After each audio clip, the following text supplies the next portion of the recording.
하나님 감사합니다. 오늘 또 저희가 이렇게 함께 다시 만나서 하나님 말씀을 나눌 수 있도록 하신 은혜에 감사드립니다. 하나님, 저희가 건강할 땐 잘 모르다가 저희 몸이 약해지거나 또 저희가 힘든 일 가운데 있을 때 내 삶이 얼마나 하나님의 도우심과 인도하심 가운데 있었는지를 깨닫게 됩니다. 하나님, 이 시간 저희들에게 주신 시간이 저희 인생에서 어쩌면 다시는 오지 않을 시간인 것을 저희가 이 시간 한번 생각하고 깨닫게 하시고, 매 순간마다 대하는 것마다 만나는 사람마다 우리가 행하는 일마다 진실함과 또 주님께서 주신 마음으로 행할 수 있도록 저희들을 인도해 주시옵소서. 여기 한자리에 모인 저희들 가운데 하나님께서 주신 그 놀라우신 사랑으로 오늘도 채워주시고 인도하실 줄 믿사옵고 예수님 이름으로 기도드립니다. 아멘. 진짜 반갑습니다. 네. 제가 일주일 내내 문 밖을 안 나와본 건 처음인 것 같아요. 태어나서. 네, 그래서 문 밖에도 안 나왔던 것 같아요. 오늘 처음 이렇게 문 밖에 나와서 제가 목요일 날 병원 들어가서 수요일 날 나왔으니까 정말 딱 일주일 만에. 근데 들어오는 것도 못 하겠더라고요. 너무 힘들더라고요. 이게 안 해본, 원래 또 이렇게 약간 운동, 이렇게 뭐랄까 좀 역동적인 사람이라, 야, 그게 참 힘들다 이런 생각했었고요. 또 문자 주시고 또 기도해 주시면 너무 감사드리고요. 제가 일부러 정말 오십시오 말라고 그냥 신신당부를 했어요. 그래서 제가 그냥 그렇게 생각하는 게 마음이 편하더라고요. 다 오시고 싶었는데 못 오셨다, 이렇게 생각해야 저도 마음 편하고. 그래서 기도해 주셔서 너무 감사하고요. 오늘 저희가 그 13장을 시작해야 됩니다. 그래서 고린도전서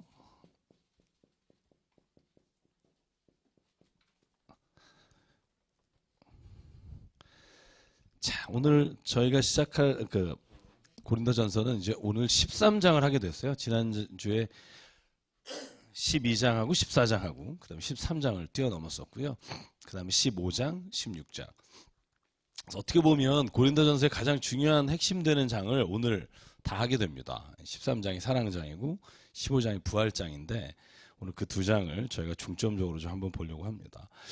자, 지난주 한번 기억해 보시죠. 여러분, 사도 바울이 은사에 대해서 말씀하실 때 은사는 하나님께서 주시는 선물이다, 은혜로 주시는 선물이다. 그래서 은사라고 말했고요. 은사는 굉장히 다양한데 은사를 주시는 분은 한 분이신, 그죠? 한 분이신 하나님, 한 분이신 성령님, 한 분이신 주님이시다. 한 분 안에서 우리가 모든 은사를 가지고 있고, 그리고 은사 받은 사람은 각자가 따로 노는 게 아니라 그리스도 안에서 한 몸을 이뤄서 각 지체가 된다. 이해하셨죠? 네. 그러니까 여러분이 만약에 은사를 받아서 독불 장군이 된다, 그러면 은사가 전혀 쓸데없는 거다. 그건 교회 은사가 아니다. 내가 아무리 예언을 해도, 이제 오늘 나오는 본문이 그거지만, 그래서 14장에 넘어가면 방언에 대해서, 예언에 대해서 쭉 얘기를 하죠. 그렇죠? 방언하는 건 유익하다. 그러나 너하고 하나님과의 관계지 그게 다른 사람에게 유익을 줄 수 없기 때문에 1만 마디의 방언으로 떠들지 말고 다른 사람에게 위로의 5마디를 던지는 게 훨씬 좋다.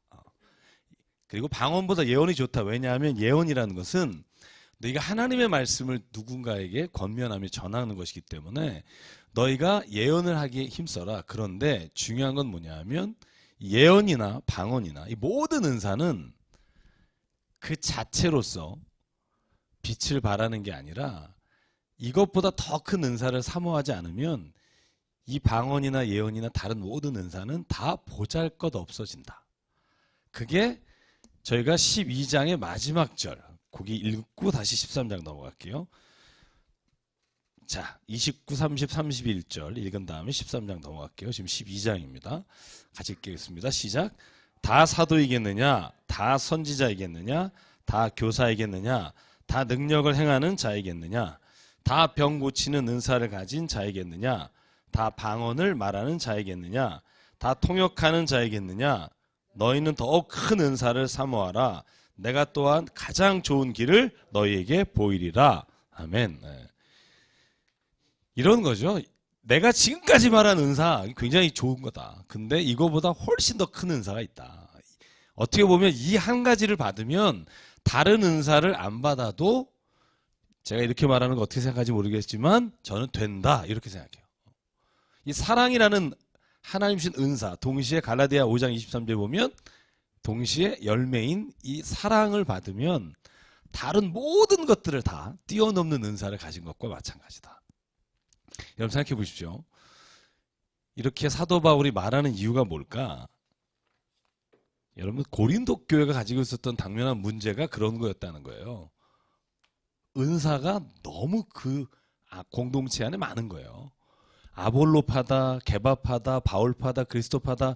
여러분 초창기에 논쟁했던 고린도 교회 문제가 그거잖아요. 또 하나의 큰 문제거리가 뭐냐 하면 은사를 받은 사람들끼리 내가 더 높다, 내가 더 큰 은사를 받았다, 내가 예언하고 방언한다, 방언 못하는 애들은 눈 까라 뭐 이런 거예요. 여러분 요즘도 그런 게 있어요. 방언 못하면 거의 교인 취급 못 받는 데가 있습니다. 예언 못해 눈 까라 그거죠.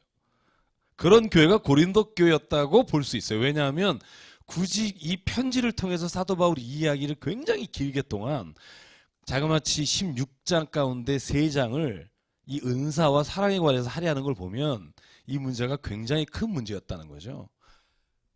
그래서 오늘은 이 고린도전서 13장 굉장히 과격한 시작이에요. 내가 사람의 방언과 천사의 말을 할지라도 여러분 이거 대단한 거잖아요. 우리 하고 싶어 하잖아요. 천사의 방언 하고 싶지 않으세요? 별로 안 하고 싶으신 것 같기도 하고 하고 싶으시잖아요. 그죠? 천사의 말을 할지라도 그런데 사랑이 없으면 여기 뭐라고 나오죠? 소리 나는 구리와 울리는 꽹과리가 되고 쉽게 하면 제가 이렇게 표현했죠. 시끄럽다. 방언을 하고 천사의 말을 한다 해도 사랑이 없으면 시끄러운 소리가 된다는 거예요. 시끄러운 소리. 막 꽹과리 두들기는 거 있잖아요. 막 징 두들기고. 그러니까 아무 의미 없는 그냥 다른 사람을 시끄럽게 하는 소리로 끝난다. 그 다음에 한번 2절 볼까요? 내가 예언하는 능력이 있어. 모든 비밀을 알고 모든 지식을 알고 또 산을 옮길 만한 모든 믿음이 있을지라도 사랑이 없으면 뭐다? 아무것도 아니다. 여러분 이 아무것도 아니다 하는 헬라어가요.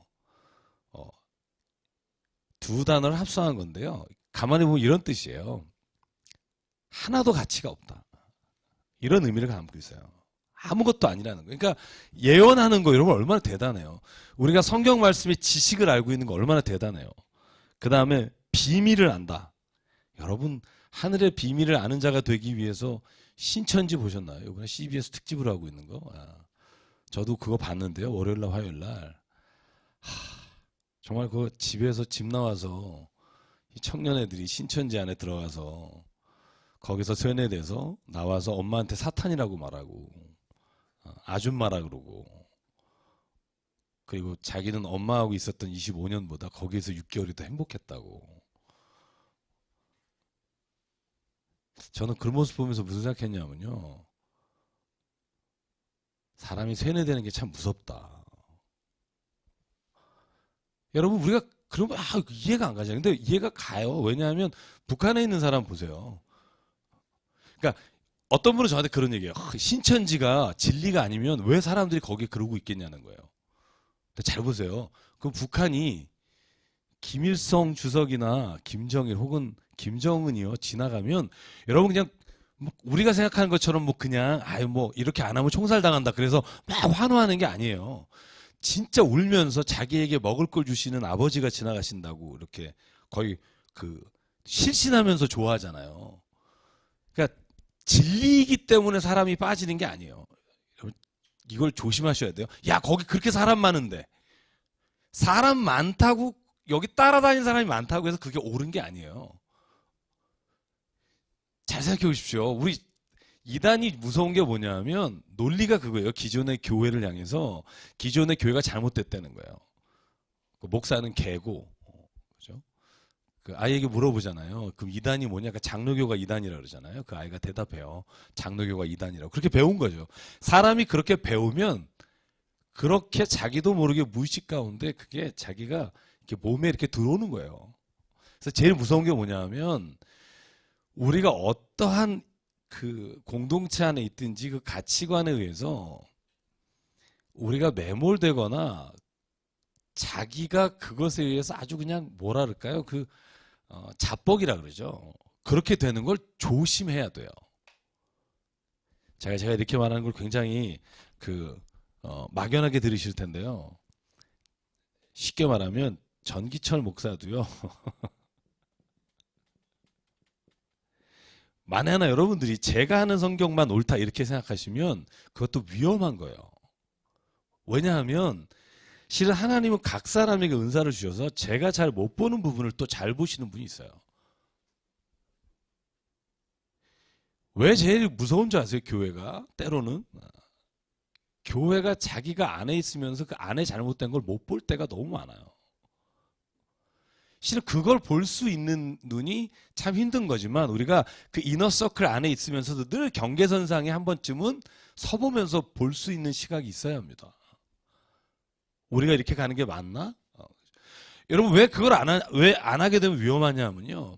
우리끼리는 너무너무 이게 당연하고 너무 행복하고 너무 좋아. 근데 이것이 하나님이 창조하신 이 세상 안에서 우리가 살아가는 길에 있어서 잘못된 방향이 될 수 있다는 거예요. 그래서 저는요, 교회 안에서 때로는 너무 지나치게 저는 신천지나 이단 하나님의 교회는 신천지보다 훨씬 많아요. 몇십만 명인데 제가 오늘 또 하나님의 교회를 들어가서 이렇게 사이트를 한번 봤거든요. 하나님 어머님, 어머님의 11가지 교훈 이것도 읽어봤어요. 좋은 얘기는 많더라고요. 근데 왜 그런 이단들이 위험하냐면 기독교 안에도요. 실은 신천지가 청년들 뺏어가고 청년들 거기 가서 막 고립시켜놓고 세뇌시킨 다음에 네가 지금 가서 상담받거나 엄마에게 유혹을 당하면 너는 이제 영이 빼앗기는 거다. 너는 죽는 거다. 막 이렇게 가르치면 두려워지잖아요. 근데 가만히 생각해 보세요. 제가 대학교 때 가르칠 때 우리 호서대학에 우리 전사님도 알지만 제가 강의실에 가르치는 애 중에 2학생이 수업 시간에 안 들어왔어. 그지? 자매가. 한 학기 동안요, 3-4분밖에 안 왔어요. 왜 안 오냐니까 담임 목사님이 교회 일하는 게 중요하지 왜 학교 가냐고 그러면서 시험 볼 때 왔었나? 한번? 그지? 그 자매 이름도 기억이 나요. 지금 제가 가르친 지 7년이 넘었는데도 너무 걱정이 됐으니까. 근데 중요한 건 뭐냐면요, 우리가 교회라는 이름으로도 그와 비슷한 일을 할 때가 참 많다는 거예요. 근데 제일 중요한 게 뭐냐? 예수님도 그렇고 오늘 바울도 그렇고 중요한 건 사랑이에요. 사랑이 없으면 아무리 내가 교회를 열심히 다니거나 아니면 내가 어떤 일을 한다고 해도 저는 성경에 근거해서 말하는데 다 쓸데없어요. 내가 오늘 진리 안에서 거함으로 부모도 필요 없고 다 쓸데없어요. 잘 생각해 보세요. 교회도 마찬가지고요. 우리가 진리 안에 있다 구원받는다 그러면 내가 진리 안에서 있고 예수 그리스도로 말미암아 그 진리에 속한 자가 되고 믿음으로 말미암아 구원받았다면 내가 오늘 가정에서 어머니 아버지를 구원하기 위해서 교회를 못 나와도 하나님은 그 자녀를 축복해 주신다고 저는 믿어요. 거기랑 싸우고 어머니랑 완전히 이렇게 되면서 교회든 아니면 어디에 가서 내가 여기에 나와야 구원받는다고 하는 건 잘못 가르치는 거예요. 저는 우리가 하나님 안에서 결단하고 헌신하고 믿음으로 나오는 건 옳아요. 그런데 중요한 건 자기의 가족을 미워하면 안 된다는 거예요. 사랑하는 마음으로 내가 가지고 있는 진리와 믿음 안에서 행하는 것들을 삶으로 드러내야 주변에 있는 사람들이 그 복음을 받아들인다는 거예요. 내 삶이 안 변하면 여러분 아무리 내가 예수님이 이런 분이라고 떠들어봤자 다른 사람들은요. 내가 믿는 것을 통해서 감동받지 않아요. 예수님이 만약에요, 다른 사람하고 똑같이 사시면서 복음을 전하셨다면 누가 예수님을 따라갔겠어요? 예수님의 삶이 달랐잖아요. 남들은 아주 천하다고, 남들은 아주 죄인이라고, 아주 능멸하고 바라보는 사람들의 손을 잡아주고 그들하고 함께 밥 먹고 그들에게 정말 삶으로 다가가는 걸 보고 사람들이요. 율법에 의해서 욕하지만 그러나 그 복음에 의해서 감동받거든요. 진리는 변화시키는 능력이 있어요. 그런데 그 능력은 어디로부터 나오냐면 우리가 복음으로 말미암아 변화된 삶에서부터 시작된다고 저는 믿습니다. 그래서 가족 전도가 제일 힘든 거예요. 이단들은 싸우게 만드는 거고. 죽으면 돼요. 오늘 고린도전서 15장이 그거예요. 죽으면 하나님이 살려주세요. 내가 이기면 그 안에서 져요. 근데 내가 지면 그 안에서 하나님이 영을 살려주신다는 거죠. 저는 그걸 집안에서도 매일매일 체험해요. 교회에서도 마찬가지고. 내가 누구를 이기려면 져야 합니다. 자꾸 이기려고 하니까 싸움이 있는 거예요. 집에서도 그렇고 사람 만났을 때도 그렇고. 저는 우리 기독교가 왜 사랑의 종교라고 말하냐면 예수께서 율법과 모든 10계명을 다 요약해서 두 가지로 요약하실 때 내 마음을 다하고 뜻을 다하고 힘을 다하여 주 너의 하나님을 사랑하라. 그리고 둘째는 이것이니 내 이웃을 네 몸과 같이 사랑하라. 그것이 모든 율법의 완성이고요. 모든 율법이 시작이며 끝이다. 그러니까 사랑 없이 행하는 방언, 은사,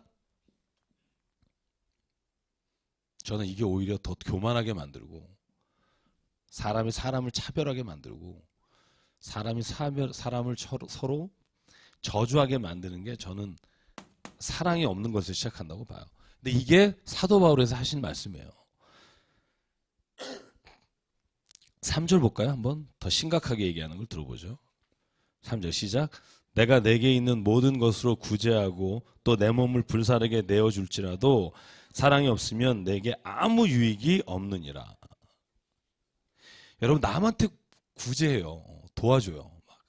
어려운 사람 도와주고 가서 진짜 내 몸을 막 불사르며 다른 사람들을 막 해요. 근데 그게 다 이기적이거나 아니면 다른 의도로 된 거면 쓸데없다. 사랑이 없으면 아무 유익이 없다. 예전에 번역은 쓸데없다. 둘 다 번역이 맞습니다. 그러니까 잘 보세요. 봐보세요. 방언, 예언, 믿음, 지식, 그 다음에 심지어 구제. 이 모든 게 다 사랑이 없으면 쓸데없다는 거예요. 여러분 이 말이 얼마나 과격한 말인 줄 아세요? 네가 신앙이란 이름으로 행하는 모든 것들이 다 쓸데없을 수 있다는 거예요. 사랑이 없으면. 제가 그리고 숙제 내드린 거 기억하세요? 4, 5, 6, 7절 사랑은 오래 참고 15개 중에 내가 몇 개를 하나 한번 집에서 고민해 보시라 그랬죠. 몇 개를 하시죠? 내가 요 정도는 한다. 내가 무례하게 행치는 않는다.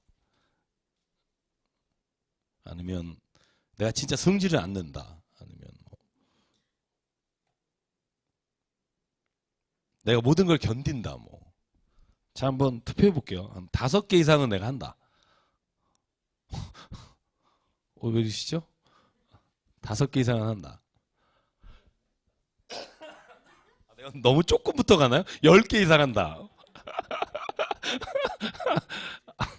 지사님 15개? 이 정도 가지고. 제가 여러분 아세요? 제가 주례할 때 제가 하는 본문이 고린도전서 13장 4절부터 7절까지예요. 그리고 물어봐요. 두 사람한테 이렇게 사랑할 수 있겠느냐고. 제가 주례 하도 많이 해서 이제 외우신 분 계시죠? 제가 하는 주례. 잘 보세요. 이런 사랑을 왜 바울은 써놨을까 하는 걸 보셔야 돼요. 왜 이런 사랑을 써놨을까? 이거 할 수 있는 사람이 있어요? 제가 볼 때는요. 쉽지 않아요. 사랑하기 때문에 무례하게 돼요. 가족한테 제일 무례하잖아요. 그죠? 부모한테 반말하는 건 우리 집에 애밖에 없잖아요. 다. 그죠? 어디 나가서 어른한테 그렇게 반말하면 맞죠. 그죠? 사랑이라는 이름으로 부부끼리도 마찬가지고요. 그러니까 우리가 오해하는 거죠. 이 사랑이라는 이름으로 오히려 우리는 내가 더 잘해야 되는 걸 막 할 때가 있다는 거예요. 예수께서 강조하신 것 중에 제일 강조하는 것이 뭐냐면 사랑이에요. 사도 바울만이 아니라 요한복음 13장 34절 예수께서 제자에게 하신 말, 제가 제일 좋아하는 말씀 중에 하나인데 내가 너에게 새 계명을 주겠다. 서로 사랑하라. 내가 너희를 사랑한 것 같이 너희도 서로 사랑하라. 이것이 내게 주는 새 계명이다. 그러니까 옛 계명은 뭐냐 하면 눈에는 눈, 이에는 이. 갚을 건 갚고 줄 건 주고. 그런데 내가 너에게 말하는 사랑은 그런 사랑이 아니라 내가 너를 사랑하는 거. 내가 너를 사랑하는 예수의 사랑이 뭐예요? 십자가의 사랑이잖아요. 그죠? 나를 죽여 남을 구하는 사랑. 그 사랑, 그 사랑이 내가 너에게 주는 새 사랑이다. 여러분, 이 15가지는 그래서요, 우리가 흔히 이렇게 말해요. 예수께서 하신 사랑이다. 예수님의 이름을 넣으면 이 사랑을 이해할 수 있다. 예수님은 오래 참으셨고, 예수님은 온유하셨고, 시기하지 아니하셨고, 예수님은 자랑하지 아니하고, 교만하지 아니하셨고, 예수님은 무례히 행치 아니하시고, 자기 유익을 구하지 않으시고, 예수님은 성내지 않으시고, 악한 것을 생각지 않으시고, 예수님은 불의를 기뻐하지 않으시고 진리와 함께 기뻐하시고, 예수님은 모든 것을 참으며 모든 것을 믿으며 모든 것을 바라며 모든 것을 견디느니라. 그렇게 넣으면 이 문장이 이해가 간다. 그러니까 우리가 오래 참으려고 하고 시기하지 않으려고 하고 무례행치 않으려고 하는 게 아니라, 바울에 의하면 우리가 예수님을 닮아가고 예수님을 우리의 삶에 있어서 따라가게 되면 이 사랑이 우리 안에서 싹을 맺게 되고 열매를 맺게 된다. 여러분, 그래서 사랑이라는 단어를 생각하면 늘 예수님을 떠올려야 합니다. 늘 예수님을 떠올리는 게 저는 맞다고 봐요. 내가 참아야지 그건 안 되고요. 어차피 우리는 육체적 속성이 있어서 우리가 한계가 있다는 거예요. 우리가 무엇인가를 참고 인내한다, 불가능한 거죠. 그래서 그 순간은 피하고 예수님이 어떻게 하셨을까라는 생각을 묵상하면 우리가 그 사랑에 따라갈 수 있지 않겠는가. 잘 보시죠. 누가복음 10장에 율법 교사와 예수님의 대화가 있어요. 여러분 기억하십니까? 선한 사마리아 사람 비유가 나오는 대화인데, 율법 교사가 맨 처음에 이렇게 물어봐요. 선생이 어떻게 하면 영생을 얻겠습니까? 그랬더니 예수께서 이렇게 묻습니다. 율법에 뭐라고 써있더냐? 그랬더니 율법 교사가 대답하기를 내 마음과 몸과 힘을 다하여 주 너의 하나님을 사랑하라 하셨고, 그리고 내 이웃을 내 몸과 같이 사랑하라 하셨습니다. 예수께서 말합니다. 네 대답이 옳다. 이를 행하라. 여러분 그때 딱 저 같아요. 딱 저 같은 이 율법 교사가 뭐라고 묻냐 하면, 가서 너도 그렇게 해라. 사랑해라. 그랬더니 묻는 게 이런 묻는 거예요. 그런데 예수님, 한 가지 질문이 있습니다. 내 이웃이 누구죠? 저랑 얼마나 이렇게 똑같은지 몰라요. 그죠? 그러니까 그렇게 그냥 하면 되는데, 내가 생각해 보니까, 내가 요 놈은 이렇게 못할 것 같고, 이 사람 어려울 것 같고, 그러면 내가 그렇게 할 이웃이 누굽니까? 물어보니까 예수께서 뭐라고 하시냐면, 그때 비유로 말씀하시기를, 예전에 강도 맞는 자가 있었다. 여리고로 가다가 강도 맞는 자가 있었는데 제사장도 피하고 다 피하는데 사마리아 사람이 계셨다. 그리고 예수의 말이 이렇게 돼요. 누가 강도 만난 자의 이웃이 되겠느냐? 그러니까 마지막 사마리아 사람이라고 대답하니까 너도 이와 같이 하라. 그래서 제가 이 본문 가지고 할 때 그런 말씀 드리잖아요. 우리 자꾸 내 이웃이 누구냐, 내가 어떤 사람을 그럼 어떻게 대해야 될까라는 생각을 할 때 예수님이 꼭 우리에게 말해주는 게 뭐냐 하면, 네가 대상을 결정하지 말라는 거예요. 강도 만난 자 이웃이 되라. 네가 가서 이웃이 되어 주라는 거예요. 그렇게 할 만한 대상이 누군지를 찾지 말고 네가 누군가의 그런 일을 해야 될 이웃을 찾으라. 저는 예수님의 사랑이 이와 같은 거라고 생각해요. 예수님의 사랑이 이게 근데 너무 힘든 거죠. 내가 살아갈 동안에 이런 사랑을 이룰 수 있을까? 이런 고민들 정도로 힘든 일입니다만, 바울이 말하는 사랑이 그런 사랑이에요. 이 15가지의 사랑은 예수께서 우리에게 보여주신 사랑이다. 십자가를 참기까지 견디셨다. 이게 빌립보서 2장에 나오는 말이잖아요. 그래서 오늘 6절 같이 한번 읽을게요. 자, 이 부분도 굉장히 파격적인 말입니다. 시작. 사랑은 언제까지나 8절 시작. 사랑은 언제까지나 떨어지지 아니하되 예언도 패하고 방언도 그치고 지식도 패하리라. 자, 8절에 결국 우리가 말하는 예언이나 방언이나 지식은 어떻게 된다고요? 다 뭐가 된다? 없어진다는 거예요. 맞는 말이잖아요.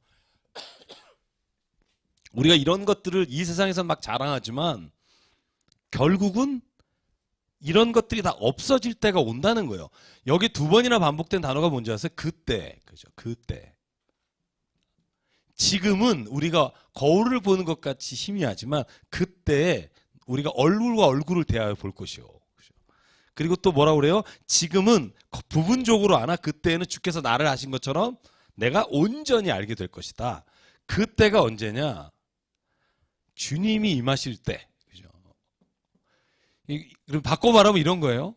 우리는 누구도 주님이 진짜 임하셔서 우리와 함께 하시기 전까지는 온전하게 알 수가 없다는 거예요. 부분적으로밖에 알 수 없고 우리가 희미하게밖에 볼 수 없고 그리고 처음에 말한 것처럼 어린아이와 같이밖에 안 된다는 거예요. 여러분 인정하세요?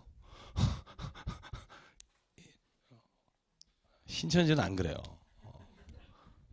저는 깜짝 놀란 게 뭐냐면 지금 이 몸으로 구원받는다는 거예요. 안 죽는다는 거예요. 이만희도 안 죽고 우리도 그 대학생이 그러잖아요. 안 죽는다고. 우리는 이 육의 몸으로 부활한다고. 또라이죠. 이따 고린도전서 15장 읽어보면 이게 얼마나 이건지 아는데요. 거기에 들어가면 그거 구절만 보니까 도저히 못 보는 거예요. 우리한테는 그런 확신이 있어야 돼. 내가 지금 하나님을 아는 것 온전하지 않습니다. 이 온전하지 않다는 말을 주의해야 돼요. 그러니까 내가 잘 모른다가 아니라 내가 성경 말씀 가운데 주신 것은 내가 확신하지만 그러나 그 외에 말씀하시지 않은 것까지도 내가 막 짜맞춰서 하지는 말라는 거예요. 그게 위험하다는 거예요. 예수께서 하신 것처럼 내가 지금 땅의 것을 말해도 네가 못 알아듣는데 내가 지금 하늘의 것을 말하면 너네가 알아들 수 있겠느냐. 그러니까 그 부분은 너희가 좀 인정해라 이거예요. 인정해라. 제가 장례식장 가서 잘하는 거 있잖아요. 우리가 뱃속 안에 있을 때 밖의 일을 전혀 모르듯이 밖에는 엄마가 아무리 모차르트 음악을 들려줘도 그 안에서 이러고 있는 나는 그 음악이 무슨 의미인지 전혀 모르듯이 뭔가 들리긴 들렸겠죠. 그러나 기억나는 사람 하나도 없잖아요. 그죠? 그러나 밖에 있는 사람은 알려주고 싶잖아요. 마찬가지로 우리가 하나님의 나라라든가 하나님에 대해서 아는 것이 온전할 수 없다는 거예요. 왜? 그건 우리가 무식해서도 아니고 우리가 가지고 있는 육체적 한계가 있다는 거예요. 아까 이따가 고린도전서 15장에 나오겠지만 우리가 육에 속한 자로서 영에 속한 것을 이해할 수가 없을 때가 있다는 거예요. 그러니까 이걸 기가 막히게 설명해 주는 데가 있다? 이단이라는 거예요. 아이러니하죠. 이단은 그런 걸 설명해 줘요. 설명해 줘요. 근데 신학을 공부하는 사람이 들으면 정말 말이 안 되는 설명을 해줘요. 제가 2주 전에도 신천지 분하고 만나가지고 2시간 동안 얘기했거든요. 답답해요. 답답해요. 제가 부탁하는 게 있어요. 안 가는 게 좋아요. 여러분의 실력 갖고는 죄송해요. 안 가시는 게 좋아요. 가서 6개월 있다 보면요. 제가 말하잖아요. 라직이라는 게요. 그게 그냥 오라서 믿는 게 아니라 시작의 전제를 받아들이면 하다 보면 이게 마지막이 그러네 이렇게 되는 거예요. 그러니까 사람들이 그 신천지가 왜 가둬놓고 몇 주, 2주만 하면 넘어온다고 말하는 줄 아세요? 이 전제만 받아들이게 하는 거예요. 계속 똑같은. 전제 받아서 그렇지. 우리는 하나님이 우리를 믿으면 죽지 않는다고 하셨죠? 그죠? 산자는 우리가 산채로 만난 자죠. 뭐 이렇게 설명을 쭉 전제를 받아들이면 그 중간에 이긴 자 쭉 나오다 보면 이제 한참 있다가 이만희 씨가 이긴 자고 보혜사 성령이시고 뭐 이렇게 얘기하면 그게 이게 가는 거예요. 그러니까 제가 오늘도 이렇게 말씀드리면은 주변에 정말 많아요. 지금 거기 가서 말씀 듣는 분도 많고. 근데 늘 그분이 그래요. 교회에서는 그런 거 안 가르쳐 주셨대요. 근데 그래서 성경 공부를 오라고. 성경 공부를 오시라고. 와서 마음껏 질문하라고. 근데 왜 못하는 줄 아세요? 모르니까. 모르니까 질문하기는 창피하고 그러니까 성경 공부방 가서 몰래 공부하고 와야지 그러다가 거기에 그냥 빠지는 경우가 많아요. 그래서 교회 안에서 자연스럽게 성경 공부를 하는 게 제일 좋다고 생각해요. 그래서 오늘 말하잖아요. 우리가 아는 건 온전한 것이 올 때까지는 부분적으로 알 수밖에 없어요. 우리가 하나님이 아닌 이상. 그런데 13절 그런즉 믿음 소망 사라진 이 사랑 세 가지는 항상 있을 건데 그 중에 제일은 사랑이라. 그러니까 너희는 제일 뭐 해야 되냐면 사랑해야 된다는 거예요. 네가 아는 그 알량한 지식 가지고 남을 쪼개고 나누고 무슨 파로 하지 말고 네가 알고 있는 네가 경험한 그 알량한 그 은사 가지고 야, 이 은사가 최고라는 둥 뭐 이거 아니면 없다는 둥 이런 얘기 하지 말라는 거예요. 되게 어디 선교나 아니면 어디 은사 처음 받으신 분들은요 자꾸 거기에 대한 추억이 있어요. 내가 그때는 막 이런 거 있어요. 그럼 제가 늘 물어보겠어요. 지금은 그 몇 년 전에 그거 말고 지금은 뭐 매일매일 하나님의 기적이 일어나는 게 우리의 삶이잖아요. 그죠? 그렇게 믿으시죠? 그죠? 오늘도 내 삶에 하나님의 기적이 일어나고 있어요. 그러니까 몇 년 전에 막 얼마 전에 갔다 온 우리 뭐 중국 갔다 오니 그 다음에 내 인생에 하나님의 역사하심이 없었기 때문에 자꾸 그 얘기하는 거예요. 매일 내 안에서 만약에 책을 읽는 가운데 사람을 만나는 가운데 내가 가정에서 하는 가운데 교회에서 내가 하나님께 생하시는 일들 계속 체험하잖아요. 그러면 과거에 그것으로 인해서 자꾸 내가 뺏기지 않는다는 거예요. 제가 병원에 입원해 있는 동안도 기적을 체험했어요. 정말. 저는 한두 분의 이렇게 문자로 굉장히 제가 은혜 받고요. 내가 진짜 굉장히 소중한 사람이구나. 이것도 다시 깨닫게 되고요. 그게 하나님에 의해서도 그렇지만 제일 중요한 건 함께 있는 사람들이에요. 우리는 서로에게 기적을 줄 수도 있고 서로에게 정말로 저주를 줄 수도 있고요. 그건 우리가 하나님 안에서 어떻게 삶을 결정하고 사느냐에 따라 달라져요. 저는 여러분이 결정했으면 좋겠어요. 내가 오늘부터 내 인생에 사랑이 그리스도께서 주신 가장 중요한 것이다. 내 이거 외에는 다른 것을 구하지 않겠다. 근데 희한해요. 사랑을 구하다 보면요. 때로는 내가 은사를 구하게 돼요. 제가 간증이에요. 제가 정말 교우분들을 사랑하잖아요. 그리고 아픈 분들을 위해서 기도하잖아요. 제가 아팠었기 때문에. 그러다 보면 사랑으로 기도하다 보면 새벽에도 제가 그런 경험이 참 많아요. 갑자기 기도하다가 제 기도가 은사로 막 넘어가요. 하나님 진짜 병 고치는 은사 주십시오. 진짜 그분 아픈데 내가 정말 하나님 내가 그 은사가 나를 통해서 일어난 일이라면 내가 그 은사를 하나님 내게 주셔서 하나님 고칠 수 있는 일을 주시면 내가 정말 그러다가 갑자기 은사가 넘어가는. 근데 그게 뭐냐면 내가 이걸 통해서 내가 진짜 뭐 하나님의 큰일 해보겠다 이래서 구하지 말라는 거예요. 바울이 기적을 행하니까 그 옆에서 왜 바울의 기적 따라하고 그러다가 여러분 그 7명의 집안 식구들이 망한 얘기 아시잖아요. 은사도 사랑해서 와야 돼요. 하나님 내가 진짜 방언 통역하고 싶습니다. 왜? 방언을 하는 사람이 있는데 무슨 뜻인지 몰라 힘들어합니다. 그를 사랑하는 마음으로 은사를 구하게 될 때 내게 하나님 합당하지 은사를 주신다는 거예요. 그게 진짜 은사입니다. 만약에 그런 은사가 아니면 하지 마요. 그건 쓸데없는 거예요. 왜냐하면 은사는 공동체를 위한 것이기 때문에. 그래서 사랑에서 은사가 시작해야 열매를 맺게 돼요. 그래서 여러분 우리 사랑장을 제가 여러분에게 우리 사순절에 한번 외워보자고 말씀드렸잖아요. 지난주에. 한번 외워보기를 원합니다. 앞으로 3주나 남았고요. 좌절하지 마시고요. 정 안 되면 1절과 13절 외우시면 그죠? 태멘 그러면 창세기부터 요한계시록까지 외운 거예요. 태초에 하나님이 요한계시록 마지막 절 아멘 이렇게 그죠? 그래서 태멘 그러면 이제 쫙 외운 거고요. 1절부터 13절 두 개만 외우시면 됐다고 보고요. 자, 그래서 정말 사랑 없이 행하지 않았으면 좋겠어요. 사랑 없이 구하지 않았으면 좋겠고, 은사 자랑하지 않았으면 좋겠고, 은사로 장사하지 않았으면 좋겠고, 또 얼마 전에 보니까 뭐 또 SBS 그것이 알고 싶다 나오셨잖아요. 또 기도원에 또 돈 받으시는 또 원장님 나오셔서. 그게 이단이 아니에요.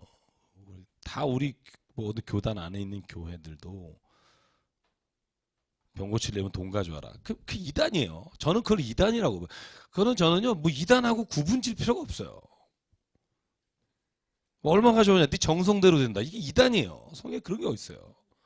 예수께서 정성 보셨어요? 난 정말 이해가 안 가요. 그 이단이라고 봐요, 저는. 뭔 이단하고 우리 기성교회하고 차이가 뭐가 있어요? 저는 별로 없다고 봐요. 그러니까 이단이 횡행할 수 있는 거예요. 너무 비슷하니까. 그죠? 교회를 일단 욕하고 나서 자기네 진리라고 말하면 사람들이 교회 욕하는데 다 수긍하거든요. 그러니까 넘어가는 거예요. 근데 교회를 욕할 때 다 아니다. 우리 우리 교회는 그러지 않다. 이러면 그런 이단에 빠질 필요가 없는 거죠. 그러니까 제일 중요한 건 저와 여러분이 이단에 있어서 좀 그 기준을 좀 잘 잡아야 될 필요 있다고 생각해요. 그러니까 그런 일을 하는 데는 가지 마십시오. 15장 볼게요. 15장. 좀 길지만 2단락으로 나눠서 설명 같이 드릴게요. 고린도서 15장. 굉장히 어렵습니다. 여러분 읽어보셨죠? 그러니까 어렵다는 표현은 뭐냐면 굉장히 조금 우리가 모르는 이야기잖아요. 구원에 대한 이야기, 아까 부활에 대한 이야기라. 그죠? 부활해 보신 분 있어요? 여기 혹시 도움 주실 분? 네. 내가 부활해 봤더니 이런 느낌이었다. 뭐 없으세요? 뭐 그래서 서로 모르는 거예요. 우리가. 그죠? 근데 여기에서 확실하게 알 수 있는 두 가지가 있어요. 부활은 뭐다라는 거. 그러니까 바울은요, 이 부활에 대한 걸 전체적으로 다 시작부터 끝까지 다 경험해보고 막 임사체험해보고 말하는 게 아니라 예수께서 하신 말씀을 따라서 부활이 뭐다라고 말하고 그 이상을 얘기하지 않아요. 왜냐하면 그 이상은 모르는 거예요. 그러니까 믿음이 필요하겠죠. 그죠? 자, 1장부터 볼게요. 자, 1장부터 15장 1절부터 제가 3절까지만 읽을게요. 따라 끊어지진 않지만 1절부터 3절 시작. 형제들아 내가 너희에게 전한 복음을 너희에게 알게 하노니 이는 너희가 받은 것이요 또 그 가운데 선 것이라. 너희가 만일 내가 전한 그 말을 굳게 지키고 헛되이 믿지 아니하였으면 그로 말미암아 구원을 받으리라. 내가 받은 것을 먼저 너희에게 전하였노니 너는 성경대로 그리스도께서 우리 죄를 위하여 죽으시고 장사 지낸 바 되셨다가 성경대로 사흘 만에 다시 살아나사. 여기까지 읽죠. 네. 그 뒤에는 누구에게 나타난 이야기고요. 자, 보세요. 자, 너희에게 전한 복음이에요. 자, 제가 이걸 왜 보시냐고 하냐면요, 제가 오늘 말씀을 준비하다 깨달은 게 있어서 그래요. 여러분, 복음 그러면 복음을 뭐라고 생각하세요? 복음. 그러면 제가 일단 이것만 외우시라 그랬죠. 예수 그리스도. 그죠? 예수가 그리스도십니다. 그죠? 그러니까 이 세상에 예수라는 분이 오셔서 구약 성경에 말씀하신 그리스도가 되셨습니다. 아니면 예수가 곧 그리스도이십니다. 그게 복음이에요. 유앙겔리온 설명했죠. 유라는 뜻은 좋다라는 뜻이고 앙겔리오스는 천사라는 뜻이고 안겔리온 전한다라는 말이라 유앙겔리온 그러면 좋은 것을 전한다. 그래서 좋은 소식, 그죠? 그래서 영어로 하면 굿 뉴스라고 그랬죠. 복음. 근데 저는 요번에 확실하게 한 가지를 더 깨달은 게 있어요. 저는 복음 그러면 제일 먼저 떠오르는 게 뭐냐면 예수께서 나를 위해 십자가에 죽으셨습니다. 이게 감격이 되고 막 이게 어떤 제가 신앙생활 해오면서 어렸을 때부터 체험한 예수 그리스도가 나의 구주 되신 체험이었어요. 십자가에 죽으셨다.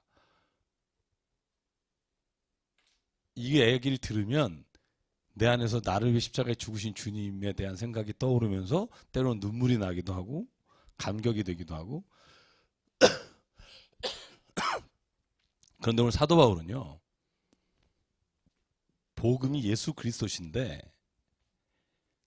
핵심을 여기서 끝내지 않고요, 죽으셨다 부활하셨다까지를, 만약에 우리가, 사도 바울이 그거예요, 만약에 우리가 예수께서 부활하셨다라는 사실을 복음 안에 믿지 않으면 다 헛되다는 거예요, 나머지가. 저는 그걸 그렇게 깊게 생각해 본 적이 없는 것 같아요. 생각해 본 적이 없다는 말씀보다는 나를 위해 죽으신 주님에 대한 생각이 너무 강해서 부활하신 주님이라고 하는 게 복음 안에 이렇게 하나로서 이렇게 이해되고 하나로서 내가 그것을 탁 보지 못하고 부활은 그 이후의 어떤 사건으로 생각했단 말이죠. 근데 사도 바울은 뭐라고 하냐면 만약에 십자가에서 예수께서 죽으심으로 끝났다면 우리는 죄에서 구원받지 못했다는 거예요. 그리고 오늘 15장을 읽었더니요, 그 말씀이 맞는 거예요. 만약에 부활하시지 않았다 그러면 사망으로 끝난 거란 말이죠. 그냥 측은지심이에요. 아유, 돌아가셔서 불쌍하신 거지 우리를 구원하시는 자가 되지 못한다는 거예요. 이건 누구의 말이냐면 사도 바울의 고백이고 성경이 하는 말이라는 거예요. 그리는 우리의 부활의 첫 열매가 되심으로 사망을 이기셨을 뿐만 아니라 죄를 이기신 하나님이시다는 건 부활에서부터 오는 것이지 다른 어떤 것에서 오는 게 아니라는 거예요. 그리고는 오늘요 15장은 두 가지 질문에 대답하는 형식으로 되어 있어요. 너희 중에, 그러니까 고린도 교회에 이런 사람이 있었다는 거예요. 첫 번째 질문은요, 일단 넘어가 볼게요. 14절입니다. 12절부터 읽어볼게요. 12절부터 12, 13만 읽죠. 시작. 그리스도께서 죽은 자 가운데서 다시 살아나셨다 전파되었거늘 너희 중에서 어떤 사람들은 어찌하여 죽은 자 가운데서 부활이 없다 하느냐. 만일 죽은 자의 부활이 없으면 그리스도도 다시 살아나지 못하셨으리라. 아멘. 그러니까 고린도 어떤 사람이 있었냐 하면 예수는 믿는데 부활은 없다. 야, 어떻게 부활이라는 게 가능하냐? 불가능하다. 이렇게 말하는 사람들이 있다는 거예요. 교회 안에. 너희 중에. 그죠? 근데 사도 바울은 뭐라고 말하냐 하면 그리스도께서 살아나지 않았다면, 자, 그러면서 14, 15, 16절 같이 읽어볼게요. 자, 시작. 그리스도께서 만일 다시 살아나지 못하셨다면 우리가 전파하는 것도 헛것이요 또 너희 믿음도 헛것이며 또 우리가 하나님의 거짓 증인으로 발견되리니 우리가 하나님이 그리스도를 다시 살리셨다고 증언하였습니다. 만일 죽은 자가 다시 살아난 일이 없으면 하나님이 그리스도를 다시 살리지 아니하셨으리라. 만일 죽은 자가 다시 살아난 일이 없으면 그리스도도 다시 살아나신 일이 없었을 터이요. 사도 바울이 뭐라고 말하냐면요, 부활을 안 믿어? 그러면 우리가 믿는 모든 게 헛것이다. 왜 그러냐면요, 사도 바울은요 부활이 그냥 예수께서 죽었다 살았다는 의미로 끝나는 게 아니에요. 아, 대단한데? 야, 어떻게, 야, 사람이 어떻게 저러지? 이런 기적적인 현상으로 끝나면 우리가 그걸 믿어도 되고 안 믿어도 될 수 있겠지만 그건 우리가 신앙생활에 있어서 복음에 있어서 가장 핵심적인 부분을 담고 있다는 거예요. 그게 맨 마지막 절 한번 보실래요? 맨 마지막 절에 55절부터 58절까지 한번 읽어볼까요? 55부터 58까지. 자, 시작. 사망아 너의 승리가 어디 있느냐? 사망아 내가 쏘는 것이 어디 있느냐? 사망이 쏘는 것은 죄요 죄의 권능은 율법이라. 우리 주 예수 그리스도로 말미암아 우리에게 승리를 주시는 하나님께 감사하노니 그러므로 내 사랑하는 형제들아 견실하며 흔들리지 말고 항상 주의 일에 더욱 힘쓰는 자들이 되라. 이는 너희 수고가 주 안에서 헛되지 않은 줄을 알미라. 아멘. 그러니까 사도 바울은요, 주님이 부활하셨다는 건 죽음을 이기셨다는 거고, 그러니까 우리가 첫 아담으로 말미암아 죄의 자녀로 이 세상에서 죽을 수밖에 없는 존재가 예수 그리스도가 십자가에 죽으시고 부활하심으로 다시 영원히 사는 존재가 됐다는 게 바로 복음이라는 거예요. 내가 이 세상에서 그냥 예수님 믿고 감격해서 좋은 인간이 돼야지, 이게 구원이 아니라, 이게 복음이 아니라 내가 결국은 이 모든 죄의 능력을 이기고 죽음의 능력마저도 이기며 영원한 주님과 함께 있는 그 나라에 대한 확신이 있어야 그게 진짜 복음이라는 거예요.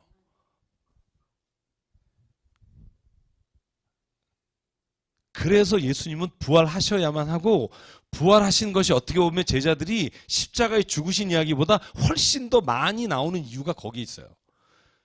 서신서에요, 부활에 관한 말씀이 훨씬 많습니다. 십자가에 관한 말씀보다. 왜 그럴까? 신학자들도 의아하게 생각한 적도 있어요.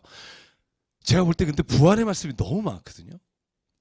근데 부활에 관한 말씀이 많다는 건 다시 말하면 복음에 있어서 부활은 어쩌면 중요한 핵심이라는 사실이에요. 그래서 사도 바울이 오늘 구약의 오늘 3절과 4절에 보면, 아까 읽은 거 보면요, 성경대로라는 말이 두 번 쓰이죠. 그죠? 이는 성경대로 우리 죄를 위해 죽으시고 성경대로 사흘 만에 다시 사생하셨다. 그죠? 여기서 말하는 성경이 신약일까요? 구약일까요? 구약이겠죠. 그럼 구약에 예수께서 부활하신다는 말씀이 얼마나 많을까? 꽤 많아요. 꽤 많아요. 제가 이사야 26장 19절에 보면 주의 죽은 자들은 살아나고 다니엘 12장 12절 땅의 티끌 가운데서 자는 자 중에 많이 깨어 영생을 얻는 자가 있겠고 시편 16편, 시편 110편, 시편 68편 18절 다 부활에 관한 이야기. 그죠? 부활하심으로 인해 땅의 모든 것을 물리치시고 승리하시는 이야기가 나와요. 그런데 사도들은 그걸 누구라고 보냐면 그 구약에 나와서 말씀하시는 그분이 바로 예수님이시다. 제가 질문 하나 할게요. 구약에 메시아가 오신다고 예언돼 있었죠. 그죠? 그리고 신약 시대 예수님 오시기 전에도 메시아라고 말씀한 사람이 자기 스스로를 말하는 사람이 많았어요. 굉장히 많았습니다. 예수 이후에도 있었고. 그런데 예수가 구약에 말한 그 메시아라고 하는 것을 사도들과 신약의 복음 받아들인 사람들이 왜 예수를 그리스도라고 믿었을까요? 그렇게 많은 사람들 중에 자기를 메시아라고 하는 사람들 중에 왜 예수가 구약이 말한 그 메시아라고 왜 믿었을까? 왜 그런 것 같아요? 감이 좋아서? 부활?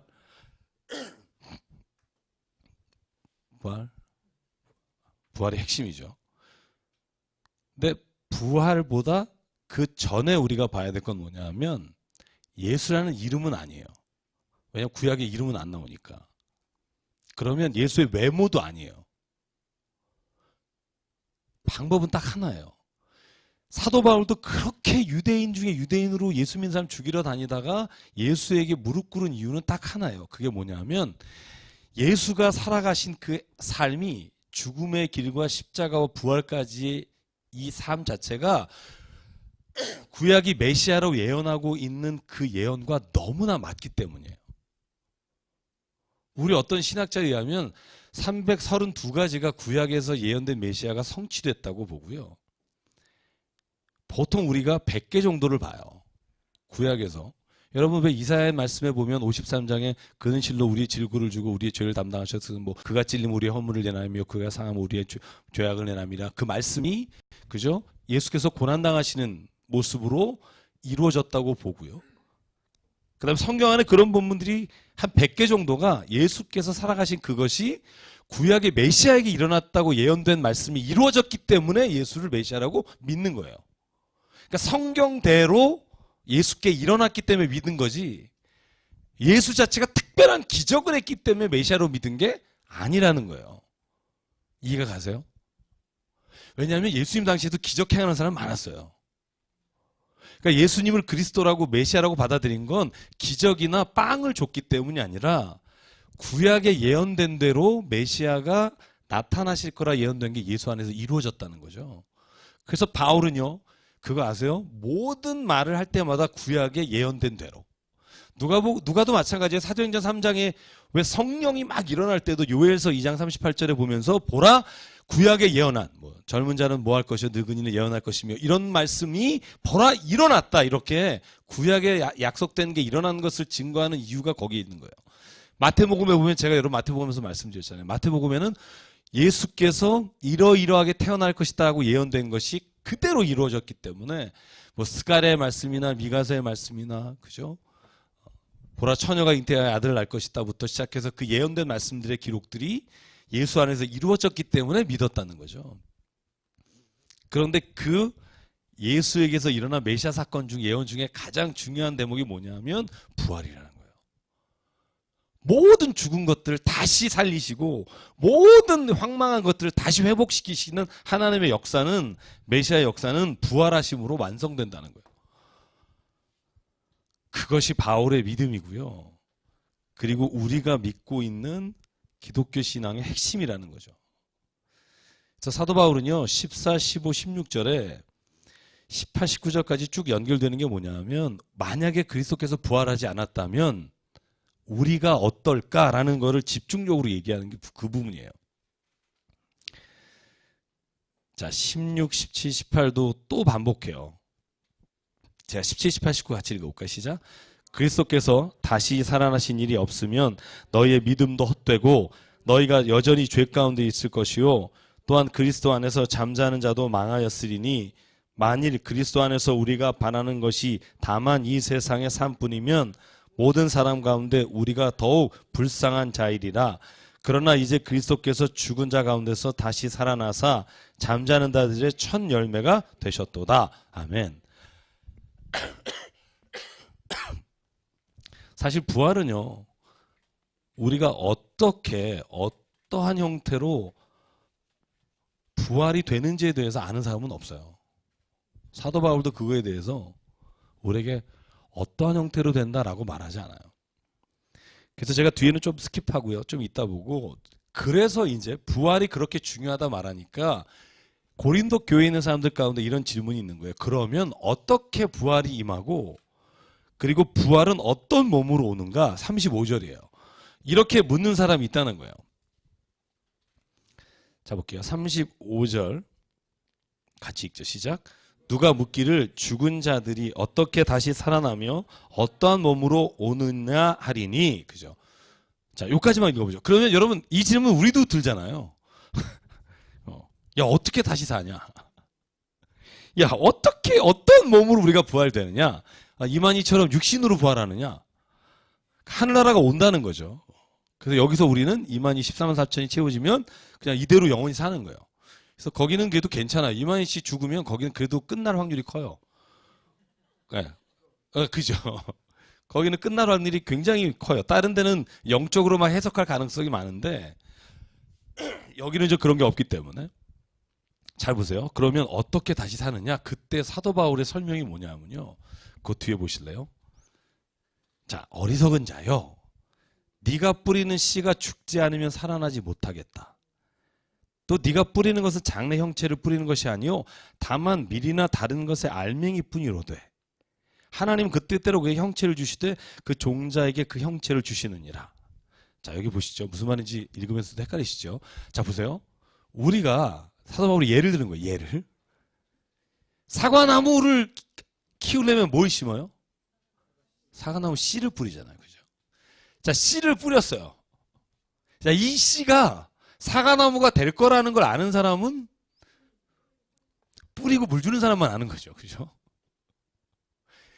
그러니까 예를 들면 어떻게 부활이 있습니까? 라고 물어볼 때 사도 바울이 뭐라고 말하냐면 야, 씨를 뿌려놓고 씨가 어떻게 돼야 나무가 되디? 씨가 썩어야 된다. 예수께서 말씀하시는 표현을 하면 한 알의 밀이 땅에 떨어져 죽지 않으면 열매를 못 맺는 것처럼 씨가 떨어지면 그 씨가 네가 보기에는 그러니까 쉽게 말하면 우리가 지금 씨라는 거예요. 씨인데 이 씨가 죽으면 마치 밀이나 포도나 사과 열매가 열리는 것처럼 씨가 죽어야 온전히 형상, 원래 가지고 있는 형체를 자기가 나타낼 수 있는 거다. 이건 왜 이해하기가 쉽냐면 여러분 플라톤이나 아리스토텔레스라는 사람이 있잖아요. 그 아리스토텔이라는 사람이 철학에 보면 진료와 형상이라는 말이 있어요. 그 진료와 형상이라는 게 뭐냐면 똑같아요. 이론은. 어떤 씨앗이 있으면 그 씨앗 자체는 진료지만 그 씨앗 안에는 이미 형상을 가지고 있다는 거예요. 예를 들면 포도나무면 포도의 형상이 있다는 거예요. 대리석 조각가 예를 또 들기도 해요. 우리가 대리석을 가져다가 자르잖아요. 그리고 대리석 자르는 사람의 머리에는 내가 이걸 어떤 상으로 만들어야지 하고 치고 있다는 거예요. 그런데 대리석은 모르는 거예요. 대리석은 몰라. 왜 치지? 뭐 이거 더럽게 아프네? 뭐 이런 거죠. 근데 대리석을 정으로 다듬는 사람의 머리에는 그 형상이 있다는 거예요. 그러니까 너희가 지금 눈으로 보기에 야 우리가 어떻게 부활하냐 이렇게 말하지만 어리석도다. 씨가 죽어서 너희가 전혀 생각지 못하는 나무가 일어나듯이 마치 그 다음에 얘가 뭐예요? 뿌리는 것이 장래 형체를 알 수 없듯이 너희 자신도 하나님이 부활의 형체를 주셨는데 지금은 너희가 볼 수 없다는 거예요. 다만 그것을 사도 바울의 표현은 아니지만 저는 이렇게 믿어요. 그걸 믿는 수밖에 없는 거예요. 여러분 만약에요 우리가 수정체를 본다면 예를 들면 남자의 그러니까 정자와 난자가 딱 합쳐서 수정체가 됐어요. 수정란이 됐어요. 이걸 보고 전기철이 같이 생긴 놈이 될 거라는 걸 상상할 수 있냐는 거예요. 불가능해요. 그런데 이 안에는 이미 그런 유전적 요소가 있다는 거죠. 그러니까 우리가 지금 이걸 이게 어떻게 아이고 그럴지 모르지만 하나님은 이미 그 안에 우리의 부활의 형체와 몸을 두셨다는 거예요. 분명한 건 육체의 몸과 똑같진 않다는 거예요. 그 씨가 썩어서 없어지되 나오는 형상이 있듯이 그런데 바울은 그것이 뭐라고 설명은 안 해요. 그것이 어떠한 것이다라고 말하진 않아요. 왜? 제가 보기에는 말해도 모르기 때문에. 제가 오늘 그 책을 들고 나오다 안 들고 나오는데 제가 부활할 때마다 여러분에게 보여드린 책 하나 있잖아요. 뭐죠? 우아집? 꽃들에게 희망을. 네, 꽃들에게 희망을. 애벌레가 누에고치가 이주가 돼서 나비가 되는 거 있잖아요. 애벌레가 누에고치가 돼서 자기 집을 쌓고 2주 동안 죽어 있으면 전혀 다른 존재 방식으로 날아가는 나비가 되잖아요. 근데 이 방식을 이해하거나 이 방식을 우리가 보는 관찰자 시점에서는 알 수 있지만 그 나비의 입장에서 보면 이건 도저히 알 수 없는 영역이에요. 누에를 싸면서 나는 저 날아다니는 나비가 될 거야. 상상한다는 건 불가능한 거예요. 결국 사도 바울도요. 유추 이상은 말하지 않아요. 왜냐하면 모르기 때문에. 잘 보실래요? 그 다음에 설명을 뭐라고 하고 있냐 하면 39, 40은 41절까지는 이거예요. 예를 든 거예요. 자, 육체도 다 같은 육체가 아니다. 봐라. 같은 수정란에서도 그죠? 사람이 나오기도 하고 짐승이 나오기도 하고 새가 나오기도 하고 물고기가 나오기도 하고 하늘에 속한 형체도 있고 땅에 속한 형체도 있고 하늘에 속한 영광도 있고 땅에 속한 영광도 있다. 해의 영광이 다르고 달의 영광이 다르고 다 다르듯이 자 42절이 설명하려는 거예요. 같이 읽어볼게요. 42에서 44까지 시작. 죽은 자의 부활도 그와 같으니 썩을 것으로 심고 썩지 아니할 것으로 다시 살아나며 욕된 것으로 심고 영광한 것으로 다시 살아나며 약한 것으로 심고 강한 것으로 다시 살아나며 육의 몸으로 심고 신령한 몸으로 다시 살아나나니 육의 몸이 있은즉 영의 몸도 있느니라. 아멘. 그러니까 네가 지금 보기에는 인간의 몸이라는 게 연약하고 그 다음에 썩어버릴 것 같고 욕된 것 같고 약하지만 그러나 그것으로 말미암아 신령한 영의 것으로 나오게 하나님은 하셨다는 거예요. 그러므로 눈으로 보는 것으로 인해 부활하지 않는다는 거예요. 그래서 어떤 사람은 뭐 아무도 모르니까 그런 얘기 하더라고요. 자신의 인생에서 가장 갖고 싶었던 모습이 아닐까 뭐 이런 얘기도 해요. 그러나 아무도 몰라요. 그런데 예수님을 제자들이 알아본 것 같이 부활의 몸은 알아볼 수는 있을 거다. 그러나 몰라요.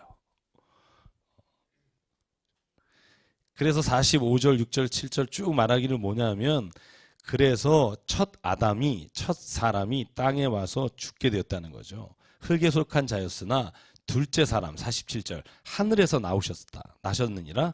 무릇 흙에 속한 자들은 저 흙에 속한 자와 같고 무릇 하늘에 속한 자들은 저 하늘에 속한 자와 같다. 그러므로 우리가 흙에 속한 자의 형상을 입은 것 같이 또한 하늘에 속한 이의 형상을 입을 것이다. 우리가 무엇인지는 알지 못하지만 형제들아 내가 이것을 말하는 것은 혈과 육은 하나님의 나라를 이어받을 수 없고 또한 썩는 것은 썩지 않는 것을 유업으로 받지는 못하느니라. 지금 보이는 그 모습으로 부활하는 건 아니다. 그러니까 이만희의 육체의 부활은요. 기본적으로 성경을 아예 읽지 않은 사람이 가지고 있는 전형적인 실수예요. 요한계시록에 나오는 몇 가지 단락들 가지고 이렇게 풀어서. 그래서 왜 그거 보시면 방송 보시면 그렇잖아요. 한 5일 정도 설명 들으면 잘못됐다는 걸 알게 돼요. 자기 힘으로 성경 읽은 적이 없기 때문에. 반대되는 단락들을 보여주면 그게 이제 어떻게 보면 안타까운 거죠.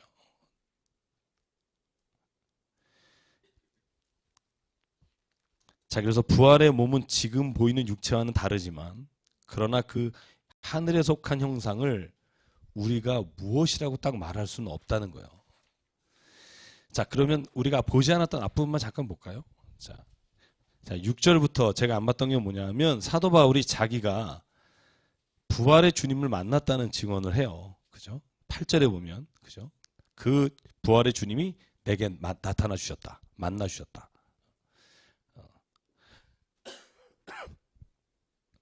그 다음에 저희가 안 읽은 단락에 보면 25절, 26절 쭉 보시면요. 거기에 어떤 설명들이 나오냐면요. 만약에 내가 부활하신 주님, 내가 부활을 믿지 못하면 내가 하는 모든 선교도 헛되고, 제가 한번 장절을 볼게요. 29절 볼까요? 만일 죽은 자들이 도무지 살아나지 못하면 죽은 자들을 위해서 세례를 받는 자들의 무엇이 유익하겠느냐? 무엇을 하겠느냐? 어찌하여 그들을 위하여 세례를 받느냐? 이 단락이 해석하기 제일 어려운 단락 중에 하나예요. 많은 학자들이 의견을 가지고 있는 단락인데, 이 단락을요, 제가 왜 여러분에게 이걸 보여드리냐면, 이런 단락 갖고 현혹받지 말라는 거예요. 그죠? 죽은 자들을 대신해서, 죽은 자들을 위해서 세례를 받는다. 이거 우리 지금 받아들여져요? 죽으신 분을 위해서 내가 세례를 대신 받는 거? 그런 거 없잖아요. 그죠? 근데 이 단락은 바울이 이런 게 있다라고 말하려고 하는 단락이 아니라, 너희들이 죽은 자들을 위해 세례 받는 애들이 있다고 듣는데, 그런데 만약에 그렇게 하면서도 니들이 부활을 안 믿으면 그 세례가 무슨 소용이 있겠느냐 하는 질문이고요. 그러니까 사도 바울은요, 그 당시에 죽은 자를 위해서 세례 받는다고 하는 이 사교 집단이 있었다고 신학자들에 의하면 그런 표현을 해요. 그래서 그런 사교 집단, 그런 이단들이 있었는데, 그렇게 받으면서도 자기가 부활하는 것을 믿지 못하는 자는 아무 소용이 없다는 말이죠. 그러니까 그걸 한 번 더 비꼬아서 하는 말입니다. 그래서 이 단락을 여러분 읽으실 때 좀 주의하시면 좋겠고요. 사도 바울이 뭐 세례를 죽은 자를 위해 받아라 이렇게 본문을 해석하고 오해하시는 분이 있어요. 나한테 묻는 분이 있어서 제가 말씀을 드리고요. 사도 바울은 말하려고 한 요점은 31절, 32절이에요. 같이 읽어볼게요. 30절, 31절 시작. 또 어찌하여 우리가 언제나 위협을 무릅쓰리요. 현재들아 내가 그리스도 예수 우리 주 안에서 가진 바 너에 대한 나의 자랑을 두고 단언하노니 날마다 죄송합니다. 날마다 죽노라. 네. 이 말을 바꿔 말하면 이런 거예요. 나는 그리스도를 위해서 지금도 위험을 무릅쓰고 죽으러 갈 수 있는 건 부활을 믿기 때문이다. 그 뒤에도 그 말이잖아요. 내가 사람의 방법으로 에베소에서 맹수와 더불어 싸웠다면 내게 무슨 유익이 있으리요? 죽은 자가 다시 살아나지 못하면 내일 죽을 터이고 먹고 마시자 하리라. 자, 사도 바울의 솔직한 마음이 나와. 여기 보실래요?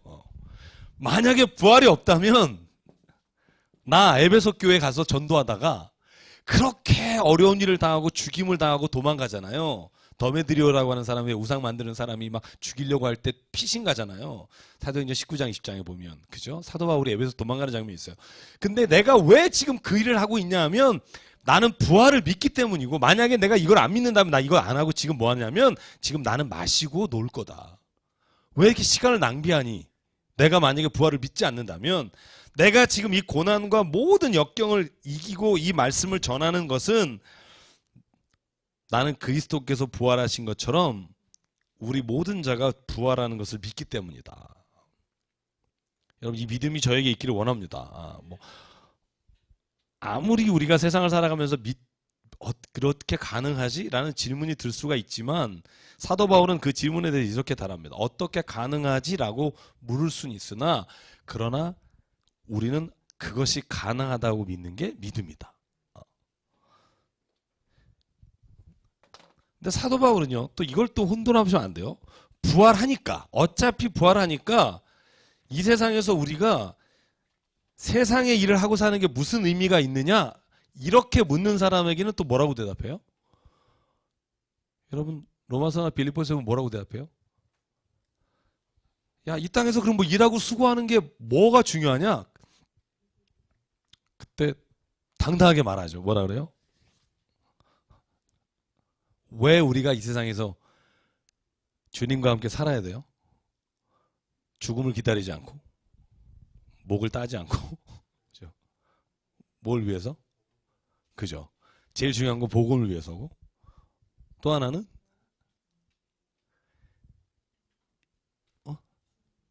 주님의 영광을 위해서. 또 이 풍진 세상 빨리 가야지 좋은 거 아니냐? 이렇게 묻는 사람도 있을 거 아니에요. 그때 바울의 대답은 뭐냐면 지금 뭐 다 맞아요. 복음, 하나님의 영광. 그죠? 사도 바울의 표현에 의하면 사명이에요. 사명. 내가 달려갈 길과 내게 주신 사명을 마치기까지는. 근데 이 사명이라는 단어를 우리가 막 복음 전하고 막 이거로만 연관시키는 사람이 있는데 바울은 그렇게 말하지 않아요. 복음을 전하는 게 가장 중요한 사명이지만 하나님의 창조하신 그 모습을, 하나님의 창조의 원형의 모습을 찾아가면서 사는 게 하나님께 영광을 돌리는 거예요.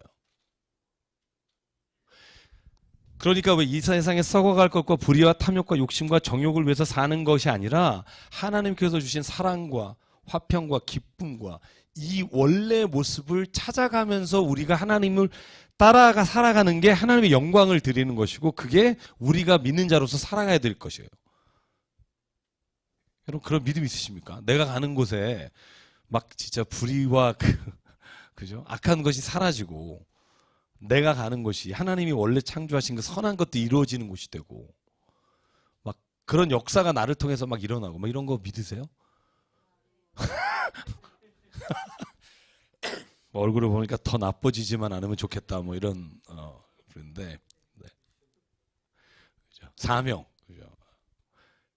그러니까 여러분 이 풍진 세상을 그냥 사는 게 아니라 저는 그렇게 생각해요. 오늘 내게 주신 하루가 나에게 하나님께서 세상의 어떤 그 나쁜 것과 세상에서 악한 것들을 보지 않고 하나님이 원래 나를 창조하신 본래 그 모습을 창세기에 보면 그거잖아요. 생육하고 번성하고 땅에 충만하라.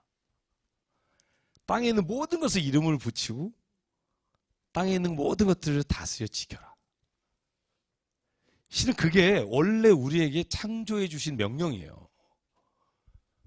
그리고 부인을 만들어 주시면서 뭐라고 말해요? 도울 자를 줬고, 그죠? 너희가 함께 돕는 배필이 돼서.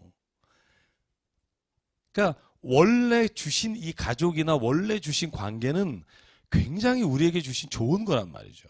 이 좋은 것에 교만과 욕심과 미움과 시기라는 어떤 우리의 어떤 그 잘못된 것들이 들어가면서부터 그 관계가 이제 허물어지고 살인이 일어나고 그러면서 그 관계가 악하게 되지만, 하나님이 본래 창조된 예수 안에서 그 모습을 발견했으면 그 모습으로 세상을 살아가는 것도 하나님이 주신 사명이에요.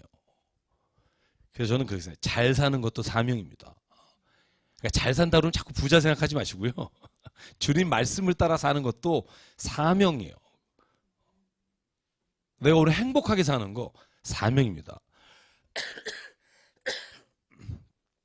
환경이 나를 그렇게 안 만들죠.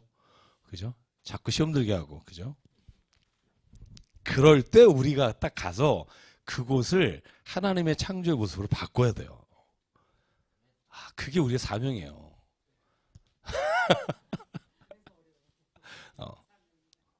근데 그 사명을 이루어갈 때 기쁨이 있잖아요. 그죠? 그 사명이 내가 이루어지면 내 주변에서 얼마나 좋아요. 그죠? 그러니까 늘 그러니까 나쁜 것을 보지 말고 좋은 것을 바라보고 선한 모습을 늘 생각하고, 저는 그것이 오늘 예수님께서 우리 사도 바울을 통해서 주신 말씀이라고 생각해요. 그래서 여기 나오는 48절 49절에 흙에 속한 자들, 하늘에 속한 자들, 이 비유가 다 그런 비유들이에요. 그죠? 하늘에 속한 자, 그 다음에 흙에 속한 자. 우리가 다 지금은 흙에 속한 자의 형상을 입었지만 나중엔 다 하늘에 속한 자의 형상을 입을 거다. 이제 그걸 믿고 가는 거죠.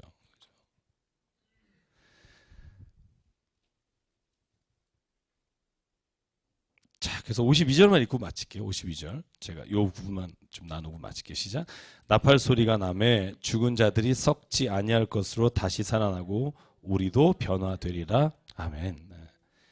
그러니까 나팔 소리라는 건 요한계시록에 이렇게 나팔 소리가 나면, 그죠? 천사와 함께 나팔 소리가 나면 그리스도께서 오시는데, 그때 죽은 자들이 다시 부활의 몸으로, 영에 속한 몸으로, 그러니까 육신의 썩을 몸이 아니라 다시 하나님이 주시는 형상의 몸으로 태어날 것이고 살아날 것이고, 살아있는 자들은 그런 몸으로 변화될 것이다.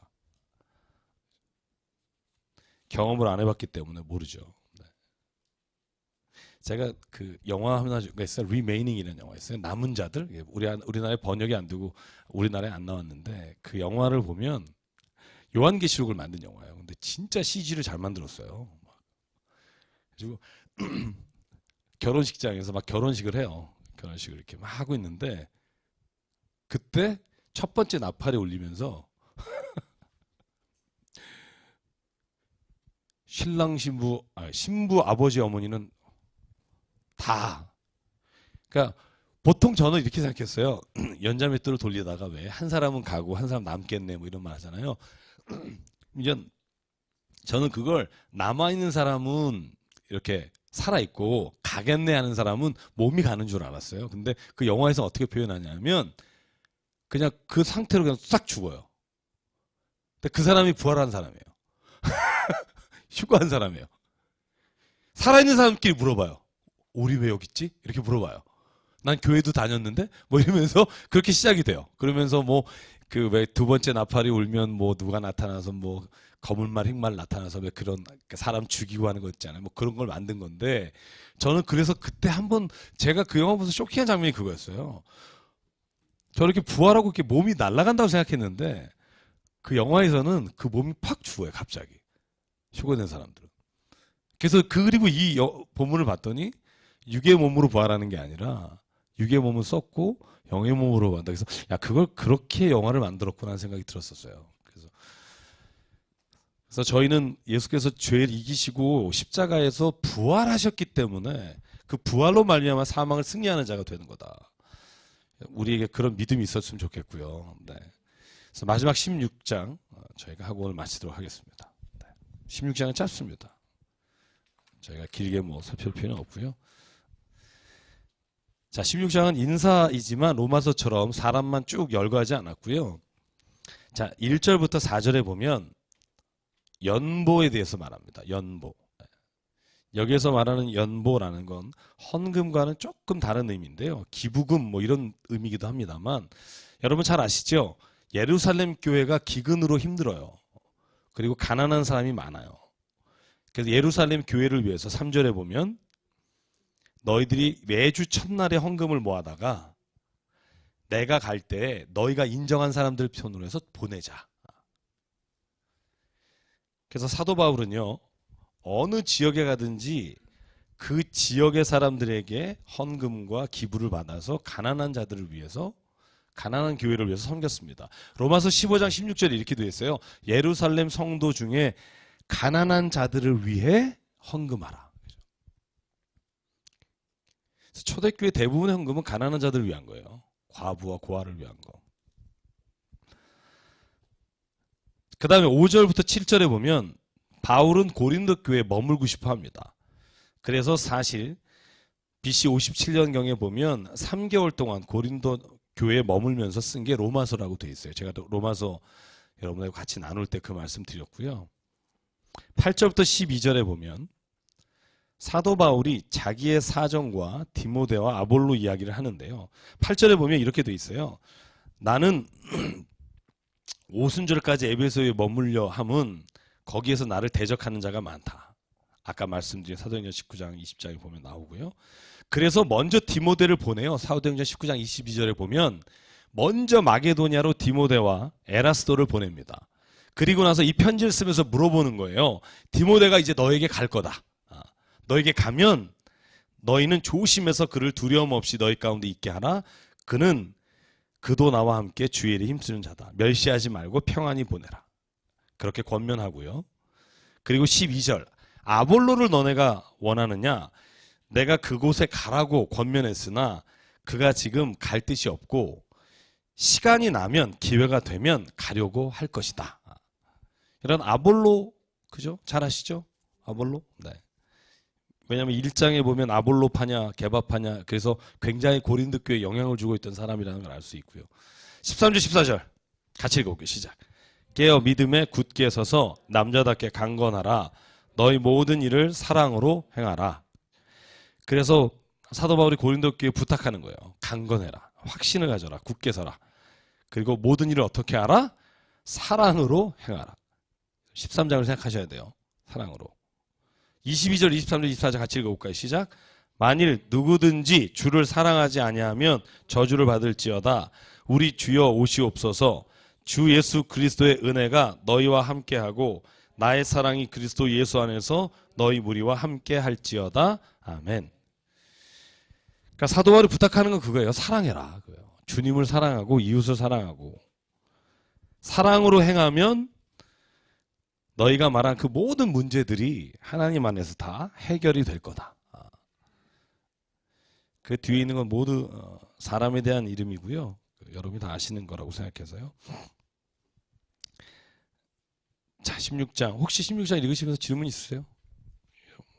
16장.